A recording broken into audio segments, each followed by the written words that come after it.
Hola, ¿qué tal? Vamos a platicar en esta ocasión sobre la suspensión del acto reclamado a partir de las formas de concesión en el amparo indirecto. La disposición legal establece en el artículo 125 la suspensión del acto reclamado se decretará de oficio o a petición del quejoso. Eh, en el siguiente dispositivo, en el artículo 126, previene: la suspensión se concederá de oficio y de plano cuando se trate de actos que importen peligro de privación de la vida, ataques a la libertad personal fuera de procedimiento, incomunicación, deportación o expulsión, proscripción o destierro, extradición, desaparición forzada de personas o alguno de los prohibidos por el artículo 22 de la Constitución Política de los Estados Unidos Mexicanos, así como la incorporación forzosa al Ejército, Armada o Fuerza Aérea Nacionales. En este caso, dice la ley, la suspensión se decretará en el auto de admisión de la demanda, comunicándose sin demora a la autoridad responsable por cualquier medio que permita lograr su inmediato cumplimiento.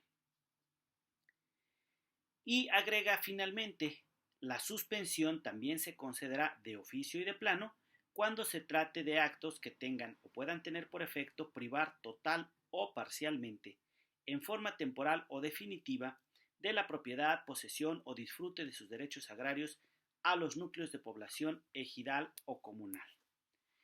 Entonces, como advertimos, se trata de una suspensión que se otorga en el auto admisorio de la demanda, es decir, de manera prácticamente automática, sin necesidad de abrir un incidente por cuerda separada, sino que en el mismo acuerdo donde el juez decide admitir a trámite la demanda planteada por el quejoso, en ese mismo momento le estaría concediendo de manera oficiosa, ¿sí? Es decir, no necesita siquiera pedirla, de manera oficiosa le va a conceder la suspensión, ¿sí? Y dice además la norma que lo comunicará inmediatamente para su cumplimiento. Es decir, la naturaleza de esta medida implica la mayor celeridad. ¿Por qué? Pues por los bienes jurídicos que están en juego, que hemos advertido, tienen que ver sobre todo con la integridad del sujeto. De esta figura de la suspensión de oficio, hay una modalidad que previene el artículo 127. El incidente de suspensión se abrirá de oficio y se sujetará en lo conducente al trámite previsto para la suspensión a instancia de parte en los siguientes casos: 1. Extradición y 2. Siempre que se trate de un acto que, si llegara a consumarse, haría físicamente imposible restituir al quejoso en el goce del derecho reclamado. Entonces, aquí advertimos que no es una suspensión que se conceda en forma automática, como sí sucede en la suspensión de oficio y de plano. En este caso, lo que ordena que se haga de manera oficiosa es la apertura del incidente, que está sujeto a un trámite similar a la suspensión a petición de parte, es decir, con un incidente que tiene diversas etapas, que puede incluir una suspensión provisional y que incluiría una suspensión definitiva, la celebración previa de una audiencia incidental para decidir sobre la definitiva, la petición del informe previo, etcétera. ¿Sí? Todas estas condicionantes que tiene la suspensión a petición de parte las tendría esta suspensión de apertura oficiosa, pero con incidente en términos del 127. Entonces ya tenemos ahí una segunda modalidad. No olvidemos: primera, suspensión de oficio y de plano, automática. 2. Suspensión con apertura de incidente aún sin necesidad de que lo pida el quejoso. El juez lo ordena de manera en ejercicio de su oficio, de ahí que se hable de manera oficiosa. Tercera posibilidad: la suspensión a petición de parte prevista en el artículo 128 de la ley. Con excepción de los casos en que procede de oficio, la suspensión se decretará en todas las materias salvo las señaladas en el último párrafo de este artículo, siempre que concurran los requisitos siguientes.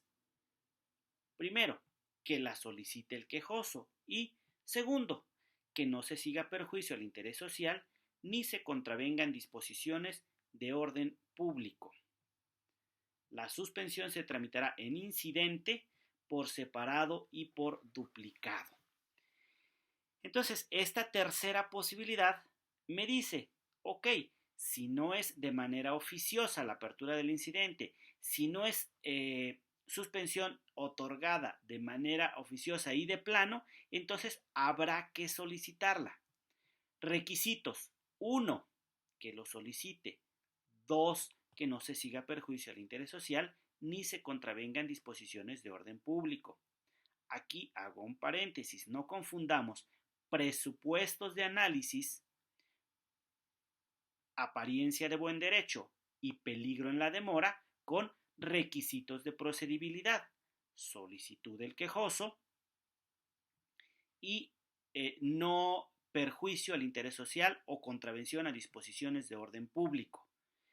En todo caso, dice la norma, se abrirá el incidente que tendrá una audiencia incidental y en esa audiencia incidental decidirá el juez, el órgano jurisdiccional de amparo, decidirá si concede o no la suspensión definitiva. Hago nuevamente una aclaración. ¿Por qué definitiva? Porque en este caso habrá la posibilidad de una modalidad de suspensión que se llama provisional. Pero bueno, para no ir perdiendo el hilo en distinguir esto, vamos entonces a concretar. 3 modalidades previene la ley: de oficio y de plano, cuando es extremadamente urgente, es necesario salvaguardar la integridad del sujeto o bien atender derechos de los núcleos de población ejidal o comunal o de los ejidatarios o comuneros. Por eso en materia agraria hay una protección especial. ¿Sí? Segunda modalidad, ¿sí? Una apertura oficiosa de incidente en que por la naturaleza del acto que se reclama, por ejemplo, la extradición, ¿sí? O aquellos en que de concretarse la ejecución del acto, se haría materialmente imposible restituir al quejoso, es decir, estamos en riesgo hasta de quedarnos sin materia en el juicio por la consumación del acto con efectos irreparables, entonces se ordena la apertura oficiosa del incidente. Tercer supuesto, entonces, es la solicitud con el cumplimiento de las condicionantes, ¿sí? La misma ley previene que habrá casos en los que se siga perjuicio al interés social y no es posible conceder la suspensión. Traigo a colación, a manera de ejemplo, un amparo que a principios de este periodo de pandemia y por el mes de marzo-abril se presentó en San Luis Potosí. Es un tema sobre beneficios fiscales. Una empresa solicitó un amparo para establecer o para exigir del gobierno federal la emisión de un acuerdo general que determinara beneficios fiscales a las empresas con motivo de la pandemia. Por esta enfermedad de la COVID-19. En un primer momento, el juez de distrito concede de oficio y de plano la suspensión del acto reclamado. Entonces, la autoridad responsable interpone un recurso de queja, que es el mecanismo establecido por la ley, ¿sí? Y el Tribunal Colegiado de Circuito en la queja revoca esta determinación, esta concesión de suspensión. Revoca la suspensión, ¿sí? Y, consecuentemente niega la misma. ¿Y cuáles son las razones que da esto? Insisto, es ilustrativo de lo que entenderíamos por las modalidades. Dice el tribunal colegiado: perdón, juez, estás equivocado porque La ley determina expresamente los supuestos de procedencia de la suspensión de oficio y de plano. Y en este caso no hay actos que importen peligro de privación de la vida, ataques a la libertad personal, etc. Es decir, amparo habeas corpus. No se trata de esto. Y si la ley no lo previene, tú no lo puedes incluir. Tampoco se trataría, dice el tribunal, de una suspensión de apertura oficiosa de incidente. En todo caso, y haciendo un ejercicio pro persona, en términos de lo que previene la propia Constitución, dice, bueno, pero entonces se trataría de una suspensión a petición de parte. Analiza la demanda y advierte que efectivamente hay una solicitud de suspensión. Entonces, entra al análisis y termina negando la suspensión solicitada porque en apreciación del Tribunal Colegiado de Circuito, de manera, me parece correcta, determinó que sí se seguía perjuicio al interés social y se contravenían disposiciones de orden público en términos de lo que previene el artículo 129 de la ley en su fracción quinta. Se impida la ejecución de medidas para combatir epidemias de carácter grave o el peligro de invasión de enfermedades exóticas en el país, que es lo que estamos viviendo. Entonces, ok, no es una suspensión de oficio porque no está previsto como tal en la norma. No es una suspensión con apertura oficiosa de incidente. ¿Sí? Es una suspensión a petición de parte, pero no te la puedo conceder porque no se satisfacen los requisitos previstos en el artículo 128.